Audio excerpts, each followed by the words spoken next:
Also, one of the most recent poems that I've read, that I've written. I get the two confused. So it's called Not Drowning. And do I need to explain what the poem's about? Can I just read the poem and let people make up their own mind? Yeah, I think so. I think that one's self-explanatory. Not drowning. There was little to be done, actually. A natural thing, certainly.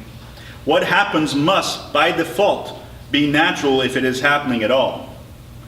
And instead of taking deep swallows of water into his lungs, drowning or otherwise choking while struggling for air, the man was able to breathe underwater as if he'd done so his whole life. Misunderstanding, or maybe just incapable of accepting what is given, what is in front of him, what is happening, the man decided what was happening wasn't happening at all, but was probably just a flutter, a whisper of breath from some imagined being or a dead fish bloated in mid-water. What we cannot explain, at least most of us, except maybe through cliche or prayer or by the invention of a new divinity. And to be fair, the man wasn't thinking at all. His mind was blank. His mind all of the time was blank. His whole life lived without filling his mind with anything, much of anything. He was merely sitting there underwater, daydreaming about algae. Then the man made a mistake, common enough. He thought. Thinking isn't always the best of ideas. Something strange and wonderful is happening to me. They will be jealous. They will not understand. Please have the decency to die at the correct time. It will be a communal judgment of the community monster to be disposed of, as long as it's agreed upon as being the right thing to do for the greater good. The public square, the hanging, the democracy. Shouldn't one have the decency to drown, to disappear inconspicuously? Drown in whatever fashion you'd like. However, please drown whenever you are meant to drown. The man sits at the rocky bottom of the spring-fed pool as he takes in some water through his nose deeply, like he'd taken air his whole life, though maybe with a bit more effort, or rather more thoroughly, more fully, more aware of his nostrils and of his whole face and neck, of his muscles contracting and his lungs filling up, maybe just not taking it for granted for the very first time ever. The man observed people playing, imagining he was a tiny red fish in a fishbowl, sitting in the middle of a living room during some big gathering of a large family, with several daughters who married men different from their father, or just the same as their father, and everybody is being loud, argumentative, and a bit drunk, unaware of the fishbowl. Though, to be fair, the man had no clue how a fish might go about it. This observing underwater, this breathing underwater, this being submerged by water, not having to come up or even think about coming up or even know what coming up for air might feel like. This defiant, stubborn act was foreign to the man, and he decided to continue, not drowning.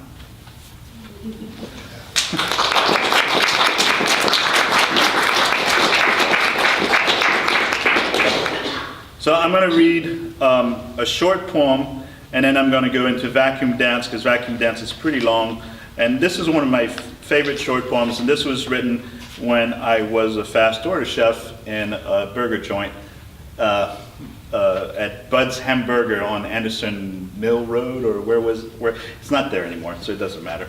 That was in the late 80s or the early 90s. Fast order chef. Louis was his name. Why he was called that, nobody ever knew, but that's the name he answered to, and that's the name he wanted to hear whenever anybody uttered his name and he heard it. Louis the fish worked his grill down in a burger joint across the street from my dad's mechanic.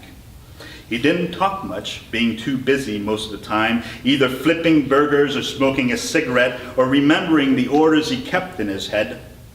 He worked his grill like a love song to the only woman he could ever think of loving, who had gone and left him one night long ago, and his masterpiece was the Philly cheesesteak, though he'd hardly ever been out of his trailer park, and definitely nowhere out of Texas. It was the best damn Philly outside of Philly.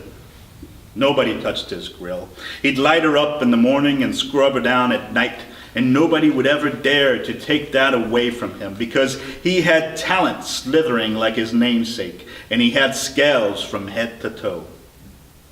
He'd fry you some onions and cheese like a man desperate for something, like a man trying to prove something, like a man figuring on a joker. He swam in heat which mattered none to him, like a fish in water. He swam in grease and tattered his grill like a lost child he found one night and loved her since, brought her to 300 degrees lovingly every day just to repeat himself again and again.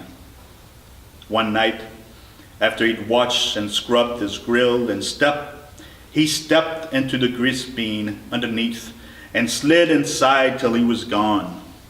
Louis the fish is gone. Louis the fish is gone.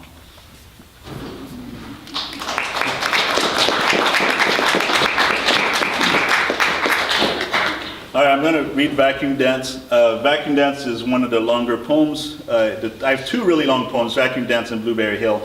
And Vacuum Dance is a poem that I started writing in the 90s without knowing that I was writing it.